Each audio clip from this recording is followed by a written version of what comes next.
पुन्हा एकदा स्वागत आहे तुमचं MK ब्लॉगमध्ये। आज आपण जाणार आहे सिंधुदुर्ग फोर्टवर। तर या ब्लॉगमध्ये तुम्हाला सिंधुदुर्गाची पूर्ण माहिती बघायला भेटणार आहे। तर या ब्लॉगमध्ये तुम्ही बघू शकता। चला जाऊया सिंधुदुर्ग फोर्टवर।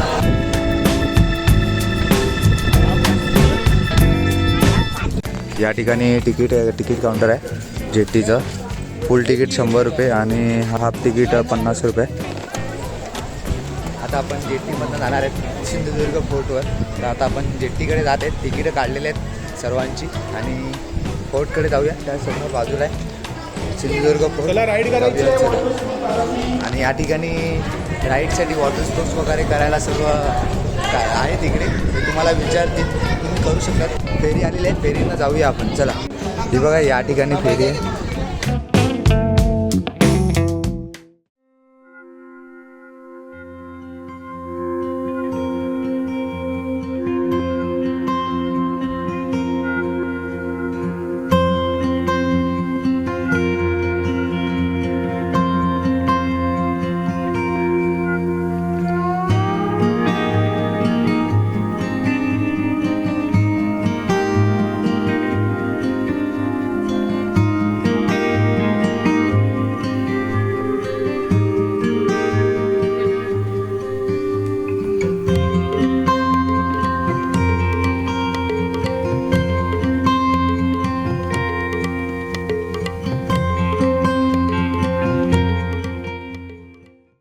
मराठीमध्ये समजेल हो। तर बघा, या किल्ल्याचं नाव आहे सिंधुदुर्ग।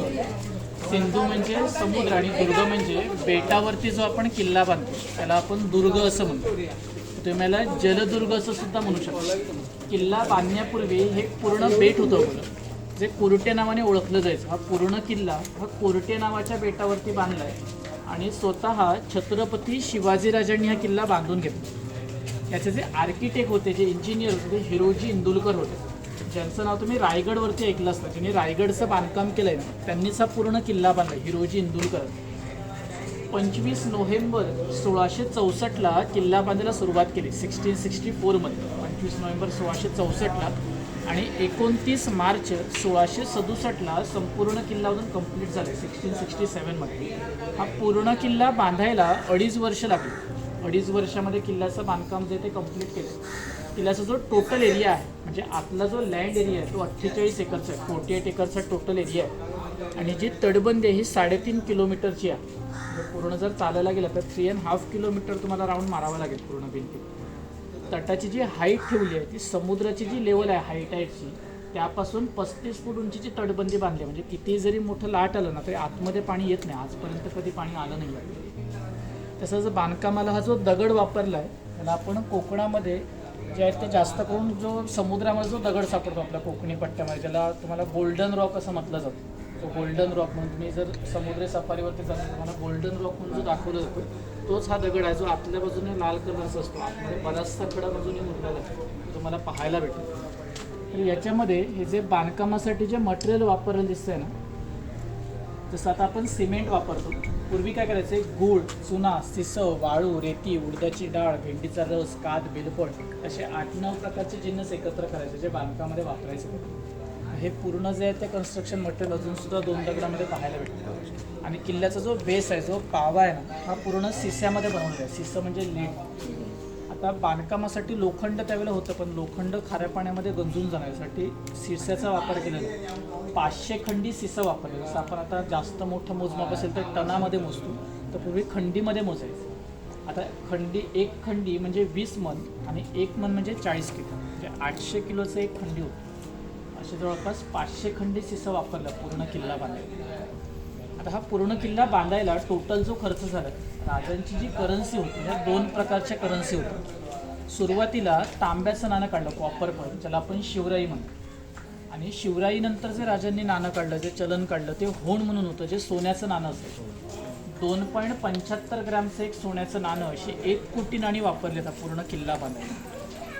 आता 1 कोटी नाणी आणि 2.75 ग्रॅम सोनं, म्हणजे आजच्या प्रमाणे जर आपण कॅल्क्युलेट करायला गेलो तर जवळपास 30,000 करोडचा खर्च झाला पूर्ण किल्ला बांधण्यासाठी। आता एवढा खर्च करून राजांनी हा किल्ला बांधून घेतला। त्याचं मुख्य कारण काय होतं की छत्रपती शिवाजीराजांना आपण फादर ऑफ इंडियन नेव्ही असं म्हणतो। जे भारतीय जे युद्ध नौका आहेत, लढाऊ बोटी आहेत, सागरी आपलं आरमार होतं जे राजांनी बांधलं होतं, या आरमाराच्या सुरक्षेसाठी आणि आरमाराचे जेवढे सुद्धा ऑपरेशन्स केले जातील ते या किल्ल्यावरून मॅनेज केले जातील, यासाठी हा किल्ला जो आहे तो बांधला गेला. त्यांचा किल्ला बांधण्याचं कारण होतं. जसं जमिनीवरचा जो मुख्य किल्ला होता तो रायगड होता आणि पाण्यातला जो मुख्य किल्ला होता तो सिंधुदुर्ग किल्ला होता, जिकडनं आपली नेव्ही सर्व ऑपरेट केली जायची. ह्या पूर्ण किल्ल्याला हा एकच मुख्य दरवाजा आहे. हा जो दरवाजा आहे ना, हा सागाच्या झाडापासून बनवला आहे, टिकूडपासून बनवलेला दरवाजा आहे. अजूनही दररोज सकाळी सूर्योदय झाला, सनराईज झाला की दरवाजा जो आहे तो उघडला जातो. सनसेट झाल्यानंतर दरवाजा जो आहे तो बंद करतो. ह्या दरवाजाच्या बरोबर समोर इथे दगडी भिंत बांधलेली आहे. बोटीमधून ज्यावेळेस तुम्ही आलात, मला अगदी गेटपर्यंत आणलं, जोपर्यंत आपण आतमध्ये येत नाही तोपर्यंत दरवाजा दिसत नाही. शत्रूला दरवाजा आपला कळू नये, पण शत्रूंची इन्फॉर्मर असतात, त्यांना कळतं की या दिशेला पूर्वमुख दरवाजा आहे. मग काय होतं, लांबून तोफेंचे हल्ले होतात, बंदुकीने फायरिंग केली जाते दरवाजा तोडण्यासाठी. पण समोरचे जे दगडी बुरुज आहेत त्यामुळे तोफांचे हल्ले हे डायरेक्ट दरवाजापर्यंत पोचणार नाही. हे पूर्ण समोरनं ब्लॉक करून ठेवलेलं आहे. आता या दरवाजाच्या रस्त्याला टर्न दिला आहे. पूर्वी काय करायचं, दरवाजा तोडण्यासाठी जास्त करून हत्ती वापरले जायचे. हत्ती आणणं जर पॉसिबल नसेल ना तर लाकडाचा मोठा ओंका घेऊन यायचं, दोन्ही साईडला माणसं पकडायचे, सैनिक धावत यायचे आणि जोरदार धडक घेऊन दरवाजात द्यायचे. 5-6 वेळा धडक दिले की एखाद्या वेळेस दरवाजा तुटायचा सुद्धा.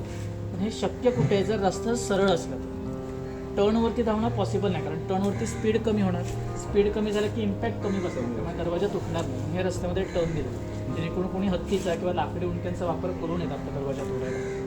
आणि इथली जी जागा आहे ती जास्त मोकळी नाही बघा, कंजेस्टेड जागा ठेवलेली. शत्रू ज्या वेळेला हल्ला करायला येतो ना, त्याचा माइंडसेट असतो की जेवढं जास्त आपण सैनिक घेऊन बसू तेवढ्या लवकर आपल्याला किल्ला भेटतो. पण जेवढे जास्त सैनिक येणार ते जागा नाही भेटणार तलवार. हजारो जण येऊन ते युद्ध करू शकत नाही. मराठ्यांना या गोष्टी माहीत होत्या की जाते वेळेस 10-12 जण जायचे, टप्प्याटप्प्याने लढाई करायचे. मग येणाऱ्या सैनिकांना एकाच वेळेला इकडे रोखणं जे आहे ते शक्य होतं. 10 ते 12 जण मिळून हजारो सैनिकांना रोखू शकत होते. याला आपण गनिमी कावा पद्धत म्हणतो, गोरिला वॉर. शत्रूच्या सैनिकांना रोखता यावं यासाठी अशा पद्धतीने बांधकाम केलेलं. तर याच्या पुढेही शत्रूची चाल चालू राहिली. त्यावेळेस शत्रू अजून जास्त बलाढ्य निघाले, तर त्यावेळेस त्यांच्यावरती फायरिंग करण्यासाठी हे वेगवेगळ्या अँगलमध्ये करून ठेवलेलं. शत्रू जसजसं एंटर करेल त्याच्यावरती 3 कमाल फायरिंग केली जायची. लांबणीच्या बंदुकातून, तोफातून भाले मारले जायचे. तटबंदीवरती चढत असेल त्या भाल्याने ठेचून त्यांना खाली पाडलं जायचं. यासाठी या झरोक्यांचा वापर केला जायचा. अशाच प्रकारचे झरोके आपल्याला इथे 3 पाहायला भेटते. मराठ्याच्या अगदी वरती आहे. शत्रू दरवाजा तोडायला जर अगदी जवळ आला आणि कुऱ्हाडीचा किंवा भाल्याचा उपयोग करत असेल दरवाजा तोडण्यासाठी, दरवाजा डॅमेज करत असेल, तर वरनं उखळतं तेल आणि उखळतं पाणी ओतून त्यांना भाजून मारलं जायचं, जेणेकरून अगदी जवळ येऊन त्यांना दरवाजा तोडता येऊ नये. जे शत्रूने कितीही जरी प्रयत्न केला ना तर त्यांना मुख्य दरवाजा जो आहे तो तोडता यायचा नाही. तर तरी देखील शत्रू बलाढ्याने केला, मुख्य दरवाजा तोडला, आतमध्ये घुसत असतील. आतलं जे स्ट्रक्चर आहे हे गार्ड रूमचा आणि बांधकामाची जी पद्धत आहे ती देवडी पद्धत, इंटरलॉक सिस्टीममध्ये बांधकाम केलेलं आहे. म्हणजे ज्याला कीस्टोन असतोय, ज्याला चावी दगड म्हणतात, कीस्टोन जर काढला तर पूर्ण बांधकाम जे ते कोसळून जातं. ते शत्रू जरी आतमध्ये घुसला तर वरनं दगड काढायचे की पूर्ण दगड जे ते खाली पडतात. हे शत्रू या रस्त्याचा वापर करू शकत नाही, सर्वात लास्ट ऑप्शन असतं.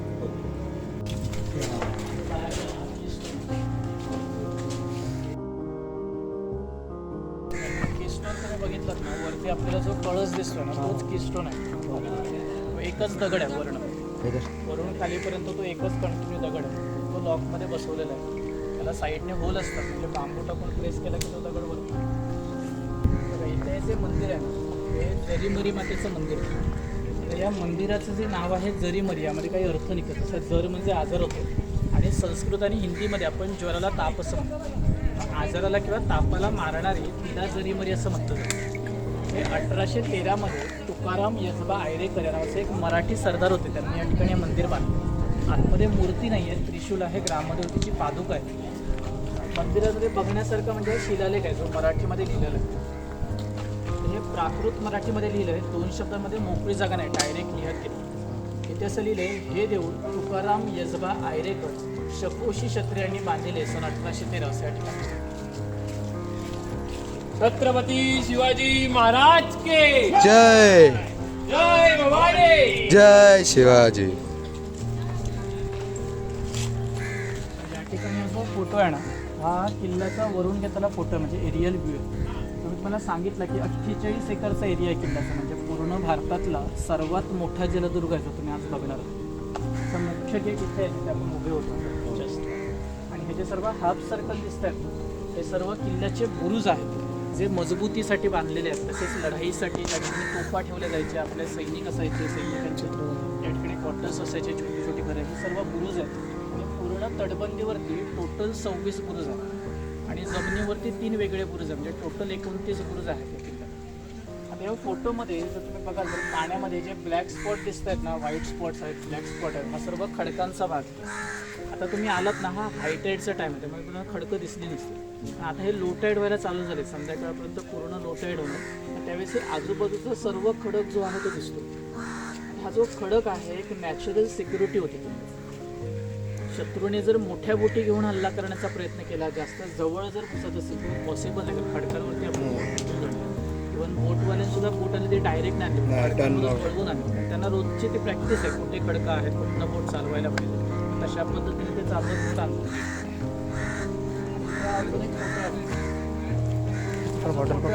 हे छत्रपती शिवाजीराजांचं मंदिर आहे, आपण आता पुढे बघणार आहोत. नेक्स्ट पॉईंट तोच आहे.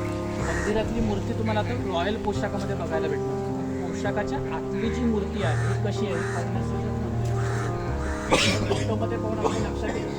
कमरेमध्ये चांदीची साखळी आहे, हातामध्ये कडं आहेत, पायामध्ये तोडं आहेत, ते बाजूवर आहेत, कानामध्ये कुंडल आहे, डोक्यावरती चंद्राची कोर आहे. अशी अर्ध पद्मासनामध्ये बसलेली आहे. अर्ध पद्मासन असलेली सिंहासनावरती नाही बसली, बैठकी मूर्ती आहे आणि डोक्यावरती चंद्राची कोर आहे.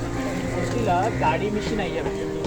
आता छत्रपती शिवाजी महाराज म्हटले की घोड्यावरती बसलेले, हातामध्ये तलवार घेऊन, दाढी मिशी असलेला चेहरा नजरेसमोर उभा राहतो. ही जी मूर्ती आहे ही कोळीच्या वेशातली आहे. आता ह्या दाढी मिशी नसल्यामुळे 2-3 कारणं सांगितली जातात. तर आज इथे येते वेळी त्यांनी कोळीचं वेषांतरण केलं होतं, म्हणून ही कोळीच्या वेशातली मूर्ती असते कारण ती पाहायला भेटते. पण हे जे मंदिर बांधलं हे राजाराम राजांनी बांधलं होतं. हे राजाराम राजांनी छत्रपती शिवाजीराजांना राज्याभिषेकाच्या वेळेला सुद्धा दाढी मिशी काढली जाते. त्यावेळेला बघितलं होतं ती एक मेमरी. पण ज्या वेळेला त्यांच्या आई वारल्या होत्या त्यावेळेस सुद्धा त्यांनी दाढी मिशी काढली होती. मग त्यावेळेची मेमरी, त्या मेमरीनुसार सुद्धा हे कदाचित बनवलेलं असेल. यासाठी अशा प्रकारे ही मूर्ती आपल्याला पाहायला भेटते.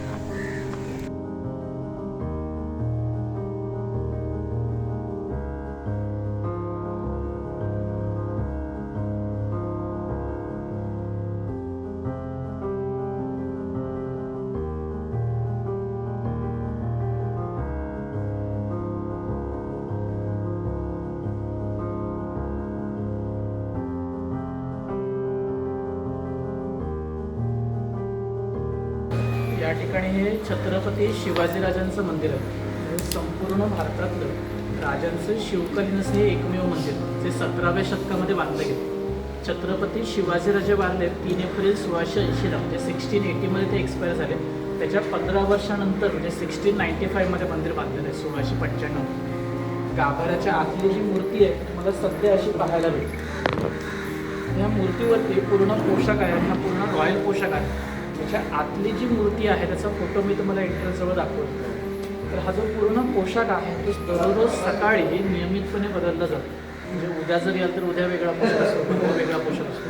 आणि हा पोशाख संध्याकाळच्या वेळेला सुद्धा बदलला जातो.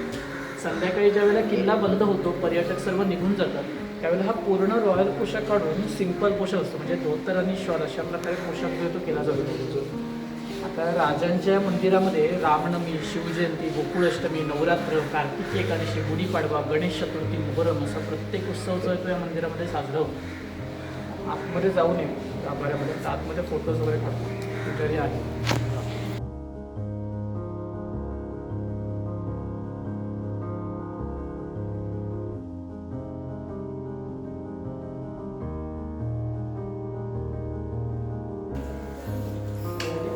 महादेवाचं मंदिर आहे, शिवलिंग आहे, नंदी आहे. आणि या ठिकाणी आपल्याला जे विहीर दिसते त्याच्यामध्ये या विहिरीमधून एक बिहारी मार्ग काढलेला आहे. हा जो मार्ग आहे तो या किल्ल्यामधून डायरेक्ट मालवणमध्ये बाहेर निघतो. म्हणजे जिकडनं तुम्ही बोटीमधून प्रवास करून आला त्या पाण्याच्या खालनं म्हणजे समुद्राच्या खालनं जाणारा मार्ग काढला. हा टोटल 8 किलोमीटरचा मार्ग आहे. म्हणजे किल्ल्यामधून 8 किलोमीटर बाहेर गेल्यानंतर मालवणमध्ये ओझर म्हणून एक गाव आहे. ब्रह्मानंद स्वामींची समाधी आहे, त्याच्या बाजूला गुफा आहे आणि त्या गुफेमध्ये हा मार्ग बाहेर निघतो.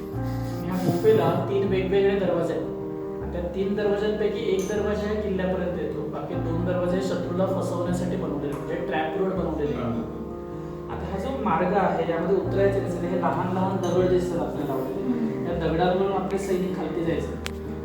आताही सिमेंटची कडा बांधलेली, आधी हे नसायचं, म्हणजे उतरणं थोडं सोपं असायचं आणि याला वळणं बंद करून ठेवायचं.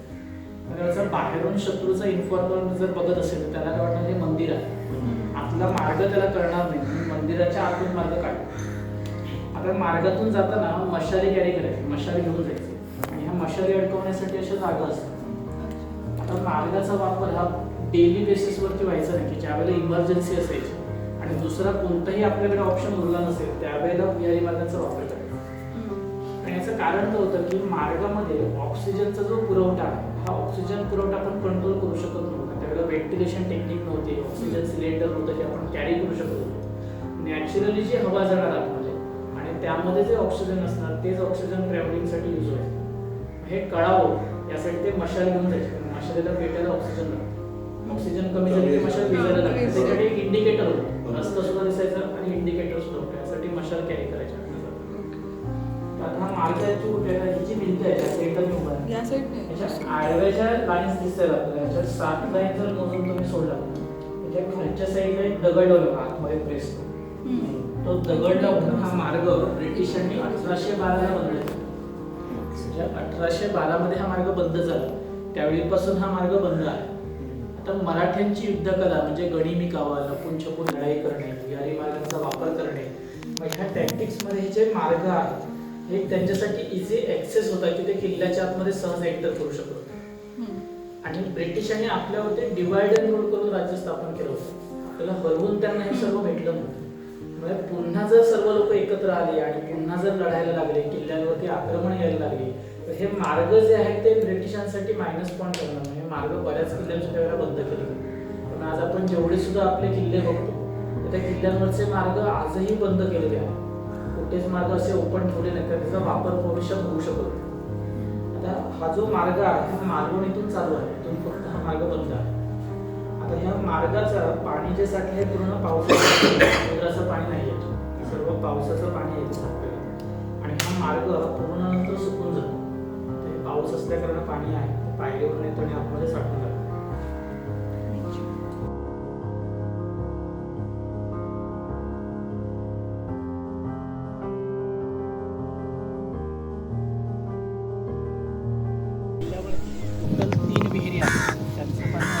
पिण्यासाठी वापरलं जातं. म्हणजे आतमध्ये ज्या 18 फॅमिलीज राहतात त्या फॅमिलीज या 3 विहिरींचंच पाणी वापरतात. आणि पूर्वी जे सैनिक राहायचे त्या सैनिकांसाठी जी पाण्याची व्यवस्था होती त्या म्हणजे ह्या विहिरी आहेत. आणि या विहिरींना नावंसुद्धा दिलेली आहेत.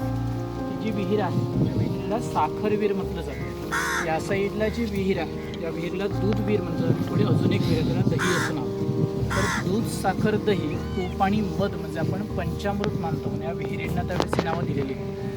आता या विहिरींचं जे बांधकाम केलं ते पाणी अडवा पाणी जिरवा म्हणजे ज्याला आपण रेन वॉटर हार्वेस्टिंग म्हणतो.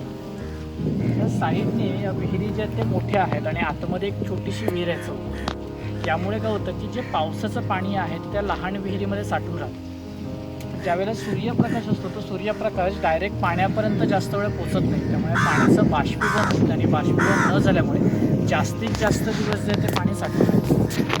तर बांधकामासाठी जो दगड वापरला आहे त्याला कोकणामध्ये आपण चिरा असं म्हणतो. त्याला बरीच सारी छिद्र आहे आणि हे छिद्र असल्यामुळे काय होतं की आजूबाजूला जे सर्व साठलेलं पाणी असतं पावसाचं, हे पाणी ज्या वेळेला विहिरीला येतं ते स्वच्छ होऊन येतं. म्हणून मग दगड बांधकामासाठी वापरतो. म्हणजे पाझळतं याच्यातलं पाणी फिल्टर होतो म्हणून दगड बांधकामासाठी वापरतो. त्या विहिरींवरती त्यावेळेला गार्ड्ससुद्धा असायचे, सोल्जर्स ठेवले जायचे पेट्रोलिंगसाठी. आणि शत्रूचा इन्फॉर्मर जर आला तर ते पाण्यामध्ये विष टाकू शकत होते. यासाठी ते पहारेकरी असायचे. त्या पहारेकरीसुद्धा स्वतःची ड्युटी चांगल्या प्रकारे करावणे गरजेचं आहे. ते जर शत्रूला मिळाले तर त्याचा इम्पॅक्ट आपल्यालाच होणार, आपले सैनिक मारले जाणार नाही. त्यावेळेसाठी एक रूल होता की ज्या वेळेला इकडचं पाणी काढायचं ना आपल्याला ते पहिल्यांदा पहारेकऱ्यांना प्यायला द्यायचं, नंतरच तिथं लोक यूज करायचं. जेणेकरून पहारेकरी आपली ड्युटी चांगल्या पद्धतीने करायची. जवळून बघून घ्यायचं. बघताय ना, हा 12चा टायमिंग, ऑलमोस्ट 12 वाजायला आले. आपल्या डोक्यावरती सूर्य आहे आणि डोक्यावरती सूर्य असून सुद्धा पाण्यावरती ऊन पडत नाही. थोड्याशा पट्ट्यामध्ये पडतंय आणि पाणी पूर्ण क्लीन आहे, स्वच्छ पाणी आहे. ज्या ज्या ठिकाणी ऊन पडतं त्या त्या ठिकाणी दगडांवरती आपल्याला ती शेवाळ दिसत नाही जमा झाली. आता पाण्यावरती सुद्धा जर कंटिन्यू ऊन पडत राहिलं असतं तर पाण्यावरती सुद्धा शेवाळ जमा होणार आणि ऊन जात नसल्यामुळे पाणी स्वच्छ राहतं. वर्षभर पिण्यासाठी वापरलं जातं. तुम्ही मेच्या एंडला जरी आलात ना तरी या विहिरींना पाणी असतं. महाराजांच्या काळात हो सध्याच्या 12वी पिढी चालू आहे. तुम्ही राजांचं जे मंदिर बघितलं त्या मंदिरामध्ये पूजा वगैरे करण्यासाठी तसंच दर सोमवारी पालखी असते. म्हणजे काल रात्री पालखी झाली, पालखीला खांदा धरणं, तासा वाजवणं, नगारा वाजवणं. तर दररोजच्या वेळेला त्यांचा पोशाख चेंज केलं जातं, त्यांना सेल्फ केलं जातं, उजरा केलं जातं. ह्या सर्व गोष्टींची जी कामं आहेत ती कामं करण्यासाठी या फॅमिलीज राहतात. हे पिढ्यानपिढ्या राहत आले. सध्या 12वी पिढी चालू आहे. जवळपास 300-350 वर्ष झाली. इथे बघा तिथून पडलेल्या भिंती आहेत. तिथे भिंती दिसत आहेत ह्या राजवाड्याची इमारत होती. म्हणजे छत्रपती शिवाजीराजांचं या किल्ल्यामध्ये जे राहायचं ठिकाण होतं ते या ठिकाणी. हा जो वाडा आहे हा वाडा आता आपल्याला पाहून असं वाटत नाही की रॉयल फॅमिलीमधले लोक इथे राहत असतील. पूर्ण पडीक झालेलं आहे, आतमध्ये पूर्ण जंगल वाढलेलं आहे. आता ह्या इमारती ह्या ब्रिटिशांनी जाणून बुजून पाडलेल्या. छत्रपतींचे आज आपण जेवढे सुद्धा किल्ले बघतो आपलं दुर्दैव आहे की किल्ले चांगले आहेत पण आतमध्ये किल्ले खंडर असतात. म्हणजे राजांचा राजवाडा नाही, सभामंडप नाही, इतिहासखाना नाही. म्हणजे ज्या इमारती आज आपल्यासाठी प्रेरणास्थान आहेत त्या इमारती आपल्याला पूर्ण पडीक अवस्थेमध्ये बघायला भेटतात. आणि ह्या ज्या इमारती होत्या ही आपली प्रेरणास्थानं असल्यामुळेच ब्रिटिशांनी ह्या इमारती तोडलेल्या. या उलट तुम्ही जर उत्तर दक्षिण भारत फिरायला जाल, म्हैसूरमधले पॅलेस बघा, राजस्थानमधले किल्ले बघा की ज्यांचे राजवाडे वगैरे अजूनही जशाच तसे आहेत. आता ब्रिटिशांनी आपल्यावरती जे राज्य केलं हे डिवाइड अँड रूल करून केलं. पण पूर्ण भारतावरती ज्यावेळेला आपलं साम्राज्य होतं अशा परिस्थितीमध्ये त्यांना पहिले जाऊन जे राजा मिळाले, जे पहिले लोक त्यांच्याकडे मांडलिक झाले ते म्हणजे म्हैसूर संस्थान, राजस्थान संस्थान आणि दिल्ली संस्थान. ही 3 मोठी संस्थानं आहेत आपल्या भारतात आणि तिन्ही संस्थानं ही ब्रिटिशांना जाऊन मिळाली. त्यामुळे आपण त्यांना मांडलिक झाले किंवा सरेंडर झाले असं म्हणतो किंवा रोटी बेटीचा व्यवहार केला असा सुद्धा शब्द वापरला जातो. कारण आपले किल्ले वाचण्यासाठी आपल्या मुलींची लग्न त्यांनी त्यांच्यासोबत लावून दिली आणि त्यांच्याकडून जो मुलगा जन्माला आला त्याला त्यांनी राजा बनवला. म्हणतो आपण रोटी बेटीचा व्यवहार. त्यांच्या इतिहासामध्ये ह्या गोष्टी असल्यामुळे त्यांच्या इतिहासापासून पुढील पिढीला शिकण्यासाठी काहीच नव्हतं. त्याच्यामुळे त्यांचे वाडे, त्यांचे राजवाडे, त्यांची शवणशौकती जशाच तशी ठेवली गेली. पण ज्या राजांचा इतिहास पुढील पिढीसाठी प्रेरणास्थान बनणार होता त्यांच्या सर्व इमारती ह्या पाडलेल्या. तसं छत्रपतींचा आपला इतिहास आपल्यासाठी प्रेरणास्थान आहे आजही. त्यांचे किल्ले जर जशाच तसे असले असते तर त्यावेळेला ब्रिटिशांना रुलिंग करणं कठीण झालं असतं. यासाठी या सर्व इमारती त्यांनी पाडून टाकल्या, पुढील पिढीला कधी पाहायला भेटू नये. आता ह्या राजवाड्यामध्ये छत्रपती शिवाजीराजे फक्त 2 वेळा येऊन राहिलेले आहेत. त्यांच्या व्यतिरिक्त जर कोणी राहिलं असेल तर राजाराम राजांच्या पत्नी म्हणजे ताराराणी या ठिकाणी राहिले. तर एवढा किल्ला बांधला तरी देखील 2च दिवस का आले. राजांकडे तेवढा वेळ नव्हता. राजांची आपण जर कारकीर्द बघतो आणि त्यांची वयोमर्यादा बघतो तर राजांचं फक्त 50 वर्ष जगली. राजाने 16व्या वर्षी लढायला सुरुवात केली. म्हणजे 16 वर्ष त्यांची बालपणामध्ये राहिली होती 34 वर्ष. राज्याभिषेकापर्यंत पूर्ण महाराष्ट्र आणि जिंजीपर्यंतचा एरिया हा राजांनी जिंकून घेतला. त्याच्यामध्ये टोटल जे किल्ल्यांचा काउंट आहे ते 373 फोर्ट आहेत. 373 गड किल्ले आहेत जे राजांनी जिंकलेले आहेत. बरेच किल्ले राजांनी बांधलेले सुद्धा आहेत. मग हे सर्व जे किल्ले आहेत हे किल्ले वयाच्या 34 वर्षापर्यंत राजाने जिंकले. 1674पर्यंत. काही किरकोळ किल्ले असतील जे नंतर जिंकले गेले. पण त्याची जर आपण ॲव्हरेज काढायला गेलो तर 28 वर्षामध्ये 373 गड किल्ले जिंकले. आणि याची सरासरी म्हणजे वर्षाला 20 ते 25 किल्ले कंपल्सरी बसतात. म्हणजे महिन्याला 1 नाही तर 2 किल्ले जिंकले पाहिजे तरच आपण एवढे किल्ले जिंकू शकतो, एवढं साम्राज्य उभं करू शकतो. हे कोणाविरुद्ध आपण लढत होतो? ज्यांचं राज्य भारतावरती 350 वर्षापासून चालू होतं. पूर्ण भारतावरती इस्लामिक शासन होतं आणि ह्या इस्लामिक शासनाविरुद्ध राजांनी लढायला सुरुवात केली 16 वर्षापासून. आणि पुढच्या 28 वर्षामध्ये पूर्ण महाराष्ट्र जिंकून घेतलं. राजांनी महाराष्ट्र जिंकल्यानंतर महाराष्ट्राला पुन्हा युद्धात हरवणारं कोणीही शत्रू निर्माण झालं नाही जे आपल्याला येऊन महाराष्ट्रामध्ये हरवू शकेल. औरंगजेबने आपल्या वयाची 21 वर्ष घालवली ते पण 21 वर्षामध्ये एकही किल्ला त्याला पूर्ण महाराष्ट्र काय त्याला जिंकता आला नाही. आणि याचा परिणाम काय झाला की ज्याला आपण अटकेपार झेंडे फडकवणं म्हणतो, बाजीराव पेशव्यांच्या काळापर्यंत आपण अटकपर्यंत जिंकत गेलो. अफगाणिस्तानचे आजचे जे बॉर्डर आहेत ते किल्ले अटक तिथपर्यंत मराठा साम्राज्य पसरलं. म्हणजे भारताचा जवळपास 75% भाग हा मराठ्यांनी तलवारच्या जोरावरती जिंकला. तर आपल्याकडे एक शासन नव्हतं. एक शासन म्हणजे काय की पूर्ण भारताचा आपण एक राजा निवडून राज्याभिषेक कधी केला. जेवढे सुद्धा बाहेरची राज्य आपण जिंकली त्यांचे राजा तसेच गादीवरती ठेवले आणि त्यांच्याकडून सुरक्षेचा कर मराठे जमा करायचे. म्हणून आपण म्हणतो की दिल्ली गादी सुद्धा मराठ्यांच्या सुरक्षेखाली होती, कारण दिल्ली गादी सेफ्टीचा कर द्यायची मराठ्यांनी. मग हा जो पूर्ण इतिहास आहे तो इतिहास पुढील पिढीपर्यंत जाऊ नये यासाठी या इमारती ब्रिटिशांनी पाडलेल्या. इव्हन ज्या ज्या ठिकाणी इतिहासामध्ये वाद निर्माण होतील, इतिहासामध्ये असे काही शब्द आपल्याला आजही ऐकायला भेटतात किंवा आजही पुस्तकांमध्ये शिकवले जातात की जे अर्थ त्याचा पूर्ण बदलून जातो. जसं तुम्हाला एक उदाहरण सांगायचं म्हणजे आपल्या पाठ्यपुस्तकामध्ये की आग्र्यावरची लूट किंवा सुरतेवरची लूट असं म्हणतात. सुरतेला जाऊन राजांनी लूट घातली. ही जी लूट होती हा लूट शब्दामुळे कळतो की आपण विचारू करतो लूट घातली. पण औरंगजेब जर महाराष्ट्रामध्ये येतो, आपली मंदिरं तोडतो, मंदिरं लुटतो, तर त्याला आपलं आक्रमण हा शब्द आहे. पण आपण जाऊन जर तिकडे आक्रमण केलं तर त्यालाच आपल्या पुस्तकांमध्ये लूट हा शब्द घालतो. याच्यामुळे इतिहासाची दिशा पूर्ण बदलून जाते. तसे आग्र्याला राजा गेले तर आग्र्याला गेले होते कशाला, तर वाढदिवसा दिवशी बोलवलं गेलं होतं, करारामध्ये ठरलं होतं. एवढं सर्व असून सुद्धा तिकडे त्यांना फसवून पकडलं गेलं. पण शब्द कुठचा आहे की आग्र्याला राजांना कैद झाले, कैद होते गुन्हेगार. त्यामुळे हे जे शब्द आहेत हे जाणून बुजून ब्रिटिशांनी जे 150 वर्ष राज्य केले त्याच्यामध्ये इतिहासामध्ये फेरबदल करण्यासाठी वगैरे जाणून बुजून शब्द घुसवले गेले, जेणेकरून इतिहास जो आहे तो बदलला जातो. त्यामुळे आजही आपल्याला आपल्या इतिहासामध्ये वाद दिसतो, बऱ्याच जणांमध्ये दुमत दिसतो. त्याचं कारण काय की आपले वाडे पाडले गेले, इतिहासखाने जाळले गेले, किल्ले नासधूस केले गेले. याचा प्रयत्न ज्यावेळेला ब्रिटिशांनी राज्य स्थापन केलं आपण बघतो की राजस्थानच्या बऱ्याच किल्ल्यांवरती ब्रिटिश राहिले गेले. त्यांचे जेवढे सुद्धा क्वार्टर्स आहेत ते त्यांच्या किल्ल्यामध्येच. पण तुम्ही महाराष्ट्रामध्ये फिराल तर ब्रिटिशांनी बांधलेल्या वेगळ्या इमारती दिसतात. आपल्याला मुंबईमध्ये दिसतात, पुण्यामध्ये पाहायला जे त्यांचे क्वार्टर्स होते तिकडनं ते सर्व राज्यकारभार सांभाळले. जे आपले जेवढे सुद्धा किल्ले होते ना ह्या किल्ल्यांना त्यावेळेला टाळेबंदी केली होती. टाळेबंदी हा शब्द आहे त्यावेळेस. टाळेबंदी करणं म्हणजे काय की किल्ल्यातली रहवळ तशीच ठेवली, किल्ल्यातली मंदिरांची कामं चालू ठेवली, पण किल्ल्यांवरती येणारे जे लोक आहेत त्यांचा फुटफॉल बंद व्हावा यासाठी किल्ल्यांवरती बंदी आणली आणि क्वार्टर सर्व बाहेर. या गोष्टीमुळे झालं काय की लोकांचं येणं जाणं बंद झालं आणि येणं जाणं बंद झाल्यामुळे इतिहासाकडे हळूहळू दुर्लक्ष व्हायला लागलं आणि नंतर आतनं त्यांनी पूर्ण आपले किल्ले खंडर ठेवले, बाहेरच्या भिंती फक्त जशाच तसं ठेवल्या. आणि लोक आतमध्ये येणारच नाही तर आतमध्ये काय त्यांना कळणार पण नाही. याचं एक उदाहरण म्हणजे स्वातंत्र्याच्या वेळेला ज्यावेळी फुले रायगडवरती गेले त्यावेळेला महाराष्ट्राला कळलं की राजांची समाधी रायगडवरती. तोपर्यंत कोणाला ते आधी माहीतच नव्हतं. इथपर्यंत आपला इतिहास ब्रिटिशांनी लपवला. आता ह्या इमारतीच्या फक्त 2च पडलेल्या भिंती आहेत. आतमध्ये सुद्धा काही किरकोळ ठिकाणी भिंती आहेत. गवतवर हे पूर्ण साफ केलं जातं. आता कंटिन्यू पाऊस होता हे वाढत राहतं. आता हे पूर्ण क्लीन केलं की आपल्याला सुद्धा भिंती पाहायला.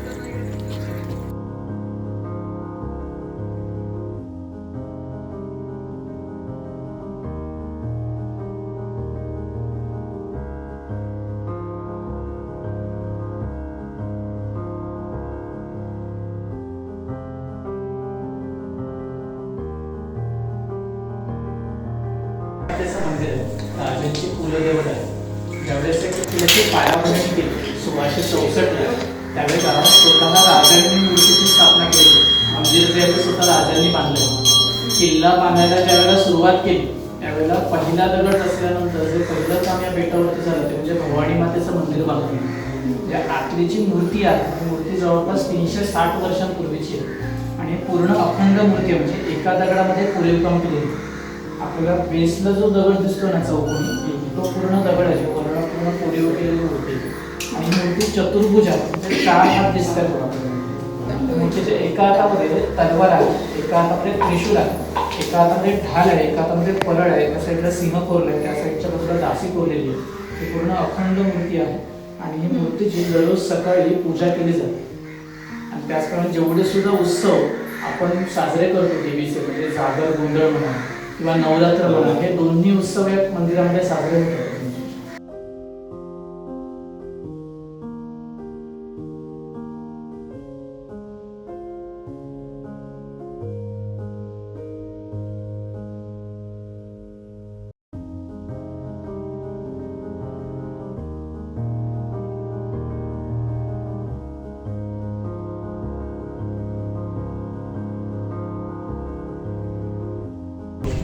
या ठिकाणी हा टहाळणे बुरुज आहे. त्यामुळे हे पहारा ठेवायचं ठिकाण आहे.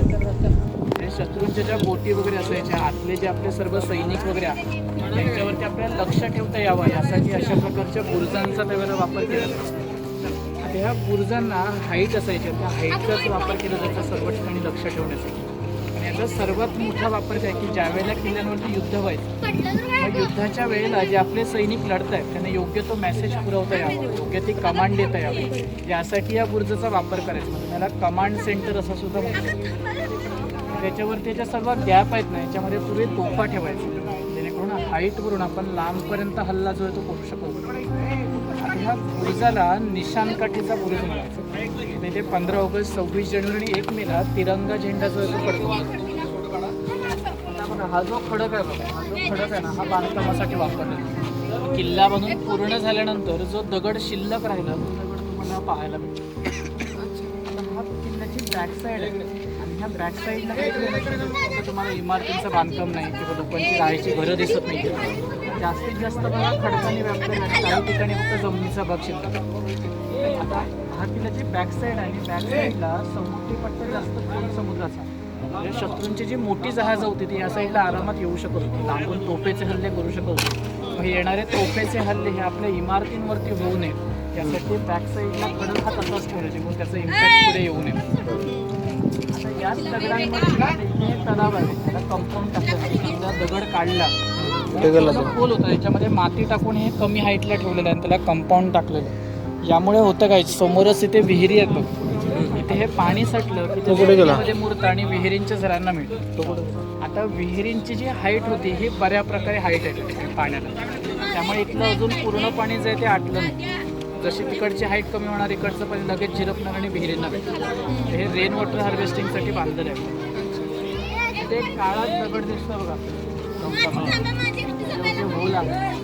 त्या किल्ल्याच्या बांधकामासाठी जे सगळं मटेरियल यूज करायचं सांगितलं, गूळ, चुना, सिसो, वाळू, रेती वगैरे. त्याचा उरलेला जो साठा आहे तो त्या ठिकाणी ते सर्व वेस्ट मटेरियल. या साईडच्या बाजूला एक तुम्हाला एक चौकोनी रस्ता दिसेल, एक छोटंसं बीच आहे, वाळूची जागा आहे बघा खाली, त्याला राणीचं बीच म्हटलं जातं. राजाराम राजांच्या पत्नी ज्या वेळेस इथे राहायला होत्या त्या ठिकाणी ते फिरायला वगैरे जायच्या, मग त्याला राणीचं बीच म्हणतात. तिकडे जो रस्ता दिसतो येण्या जाण्यासाठी चौक, एक इमर्जन्सी एक्झिट आहे. आता अशा प्रकारचे टोटल 5 दरवाजे आहेत किल्ल्याला. हा एक झाला, त्या साईडला वगैरे जे लोक चालतात त्यांच्या खालते चौकोनी सेम होल दिसतो भिंतीला. तिकडे एक रस्ता आणि अजून 3 ठिकाणी, म्हणजे टोटल 5 रस्ते आहेत. किल्ल्याच्या मुख्य गेटवरती ज्या वेळेला हल्ला व्हायचा, शत्रू हल्ला करायचा, पाठीमागून जाऊन त्यांच्यावरती हल्ला करायला किंवा किल्ल्याला जहाजं लावून 4ही बाजूने घेरलं असेल तर रात्रीच्या वेळेस जाऊन त्यांच्यावरती हल्ला करण्यासाठी अशा चोर दरवाजांचा वापर केला जायचा. हा दगडाचा दरवाजा असायचा, म्हणजे लांबून जर कोणी बघितलं तर त्यांना ती भिंत वाटायची, पण आतून आपण जाऊ शकतो, तो वापर करू शकतो. असे 5 दरवाजे इथून पाहून घे, फोटो वगैरे काढणार असेल तर काढू.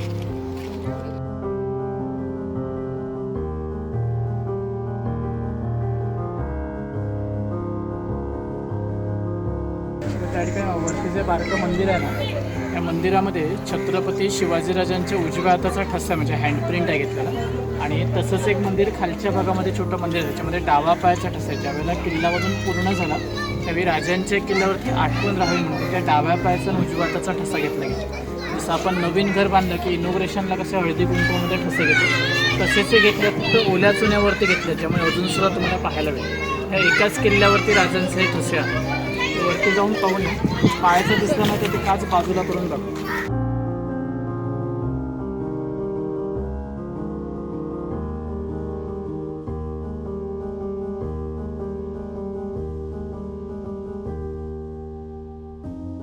हाताचे ठसे.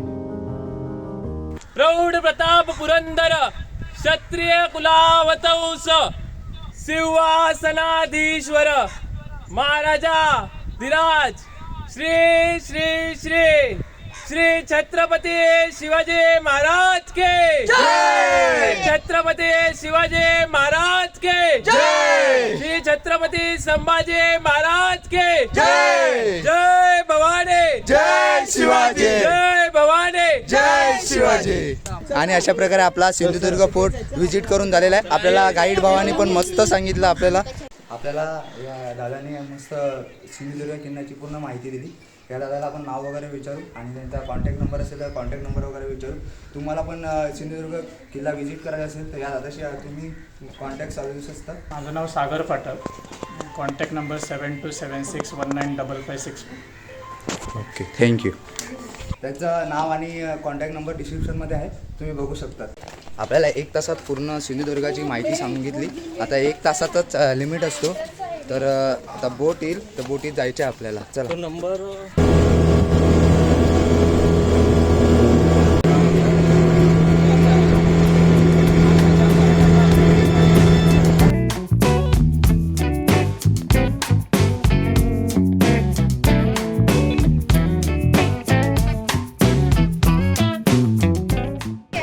आता आम्ही कोकम सरबत किंवा लिंबू सरबत आता आम्ही राजकोट फोर्ट येथे आलेले आहेत. आता जाऊया, मध्ये काय काय ते बघूया.